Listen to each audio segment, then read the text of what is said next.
Two babies are born on the same morning, in the same city, just a few miles apart. One grows up in a house with a yard. The other grows up in a tiny apartment. 40 years later, one of them owns 3 homes. The other can't afford even one. Most people will tell you the difference was luck, or talent, or how hard they worked. But that's not the real reason. The real reason is a set of hidden rules. 9 hidden reasons that quietly help the rich get richer and keep the poor stuck. Here they are. And by the end, you'll never look at money the same way again. The first reason is the most powerful force in money. It's called compound interest. Picture a tiny snowball rolling down a hill, getting bigger and bigger all on its own.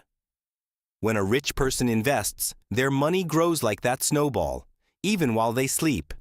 But for someone in debt, the snowball rolls the other way, and it rolls right over them.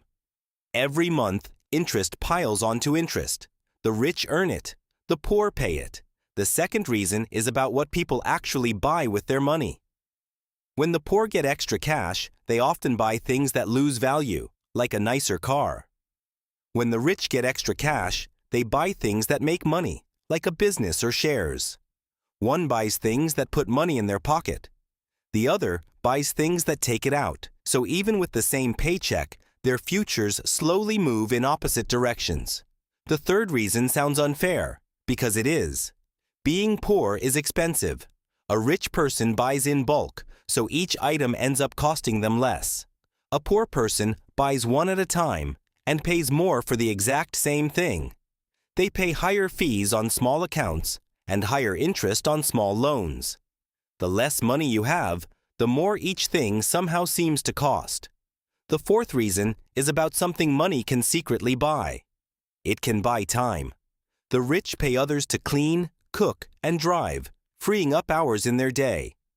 They spend those extra hours learning, building, and earning even more. The poor spend their hours just surviving, with nothing left over to get ahead. The fifth reason happens inside the mind. Constant worry takes up space. When you're scared about rent, your brain has less room to plan for next year. Money stress makes it harder to think clearly and make good long-term choices, so poverty doesn't just empty your wallet. It quietly drains your focus too.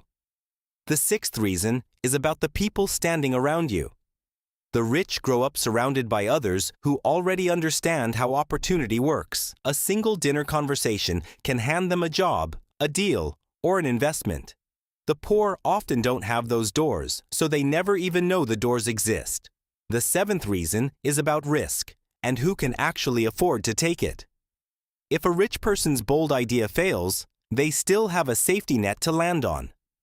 If a poor person tries the same thing and fails, they could lose everything. So the poor are forced to play it safe, while the rich chase the bigger rewards. The eighth reason is invisible, because it gets passed down at the dinner table. Rich families teach their kids about saving, investing, and owning things early. Poor families are often busy teaching their kids how to just survive the week. One child grows up already knowing the rules of a game the other never learned. The ninth reason ties them all together. Money itself can work like an employee. A rich person's money goes out and earns more money all day, never resting. A poor person only has their own 2 hands and the hours in a single day. One earns while sleeping. The other can only earn while working. So when you stack all 9 reasons together, the gap isn't an accident. It's a system. But here's the part almost everyone misses. These forces don't care who you are. The moment you truly understand them, you can quietly start using them yourself. So the real question was never why the rich keep getting richer. The real question is this: now that you know the rules, which side will you play on?